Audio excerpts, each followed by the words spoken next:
Hey, what's up, guys? So yesterday we posted a blog on Facebook and LinkedIn, and it was all about ROI. And the whole blog did a really great job of kind of diving into what social platforms give you the best return on investment.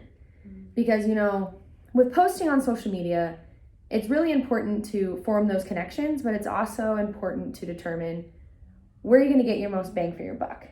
So that's what it was about. It ran down that Facebook, Instagram, and LinkedIn are the three best for ROI. But Facebook's winning by like a landslide. Yes, of course. So what did you think of it? It was interesting because I think as a content marketing agency, some of our deliverables are our understanding of ROI is a little bit different than what other business owners understand. And so the biggest conversation we have with the new client is, okay, what is my ROI? And then even sometimes later in the relationship, they're like, what am I getting out of this really? And then when you think about what this article was talking about kind of the return on advertising. And that's definitely a side of it. But what it actually mentioned really specifically, which I find interesting, is that it said that Instagram has a slightly lower return on investment, but they attribute it, quote unquote, to the fact that its ROI is slightly intangible. It talks about brand building, brand awareness. It talks about deeper relationships with consumers.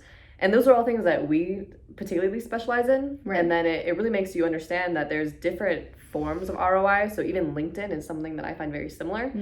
Because it also talks about it being the third tier and how it's about 10%, which is not super great. But despite that, it says that it's really great for acquiring a new job or job development or business and professional development. But on the flip side, as a business owner, if you're seeking, again, deep relationships or better quality staff members, it's the exact same thing, right? So if people are getting jobs, that means business owners are getting employees. And that's a really good way to make sure that you get the highest quality, because in the job process, especially kind of in the economy we're looking at right now, you might come across the fact that you're kind of even though there's a ton of jobs available, you're having trouble acquiring the right talent.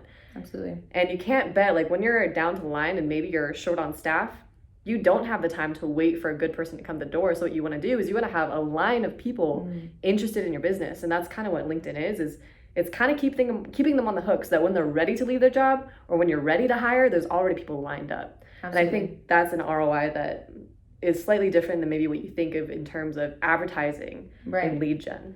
Right. I think, you have a lot of people that are like, show me the numbers. I want to see the numbers. I want to see the stats. And I think this article did a really great job of being like, hey, there's going to be, like you said, there's going to be those intangible stats pretty much. And I think that is like what we need to focus on is the things that are like, well, what's building those relationships and what's building that brand awareness and people to be like, I might not click on this Instagram ad right here and buy your product, but like I see it enough that I'm like, oh, I like you. And then I'm going to go to like a separate tab one day and buy your product. And those things, they're not going to show up. And so sometimes it's hard to be like, oh, I'm getting great ROI, but in the long run, you really are. 100%. Yeah.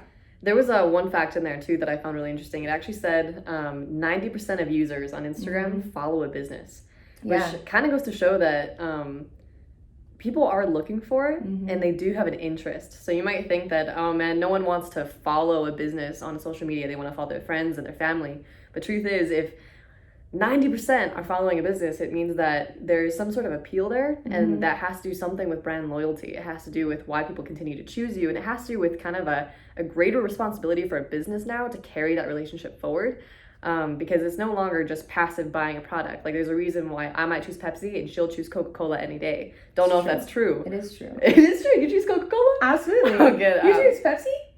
Yes. Oh man, we're gonna have to talk about that later. Yeah. But see, exactly, that's the point. Is that, even the taste wise, I don't know that, I'm gonna be honest, I don't know the difference in taste. Do you? There's a huge difference. Pepsi's so much sweeter. I can't tell. But see, that's the point, is that I still thought Pepsi first, despite the fact that I personally don't know if I care about the product difference. But someone might. Yeah, for sure. No, that makes sense. I did like how they talked about the tangible aspects of Facebook though, because there are a ton, and Facebook does a really, really great job with their ads, and the benefits of using Facebook ads, there's so many, but the targeting on Facebook ads is really, really great. And those are your tangible, like, oh, I can see that people are clicking on it, people are buying my products exactly from this. And that's like from those targeted ads that are like, they target people's behaviors, they target people's past, what they purchased in the past. They also had this really cool thing called lookalike audiences. Have you heard of that? I have. Yeah, I figured you have. But lookalike audiences is where it's like, it targets people that are more likely to buy your product because they look like the people who are currently buying your product. And so, I don't know, it just dove really deep into that, and I was like, wow, I mean, like, if I would personally put Facebook ads out because, you're going to get ROI on them. It's true. Well, this makes me actually think of two people that can't target. So what I've come a little bit more aware of is certain industries that don't allow targeting or retargeting. So things like financial industries, anything to do with the banking, or even some of the medical professions also can't target. And so then you again have to reassess, what is ROI to you?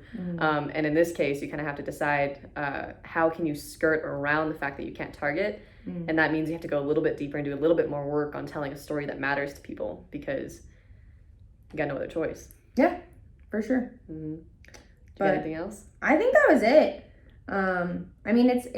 I definitely recommend just going to read it. Actually, there's a lot of little nuggets in there that we didn't even touch on. Absolutely. It's a really good article, but we just want to, keep up with the industry, make sure that we're constantly staying educated and, with the new and improved, what's going on, how can we improve, how can we make our clients improve, things like that. So absolutely. And so anytime you guys also have a question, go ahead and leave it in the comments below, and one of the two of us will go ahead and get back to that in terms of what ROI you might need, what verticals you're talking about. Because this Monday I released another video about assessing your verticals as a business. So you can go ahead and check that out if you want to go ahead and see a roadmap from starter business to mid-sized business to go in corporate or public. But if you do have any other questions specific to that, go ahead and reach out. Cool. Well, thank you guys so much.